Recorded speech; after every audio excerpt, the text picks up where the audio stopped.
আসসালামু আলাইকুম, সকলকে স্বাগতম অজব আপডেট বিডির আজকের পর্বে।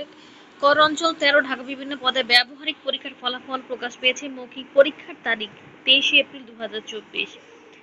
গাড়ি চালক গ্রেড 16 পদে সরাসরি কোটায় জনবল নিয়োগের নিমিত্তে ব্যবহারিক পরীক্ষার ফলাফল প্রকাশ ও মৌখিক পরীক্ষার স্থান ও তারিখ প্রকাশ করা হয়েছে। এছাড়াও ঢাকা 13তম হতে 20তম গ্রেডের অন্তর্ভুক্ত 60 মুদ্রাক্ষরিক কাম কম্পিউটার অপারেটর ও অফিস সহকারী কাম কম্পিউটার মুদ্রাক্ষরিকের শূন্য পদে সরাসরি কোটায় জনবল নিয়োগের নিমিত্ত ব্যবহারিক পরীক্ষার ফলাফল ও মৌখিক পরীক্ষার স্থান ও তারিখ অবহিতকরণ হয়েছে। 60 মুদ্রাক্ষরিক কাম কম্পিউটার অপারেটরে নিম্নলিখিত 20 জন সিলেক্টেড হয়েছেন। আপনার রোল নম্বরগুলো মিলিয়ে নেবেন। আর অফিস সহকারী কাম কম্পিউটার মুদ্রাক্ষরিকের মোট 42 জন সিলেক্টেড হয়েছেন। আপনারা রোল নম্বরগুলো মিলিয়ে নেবেন।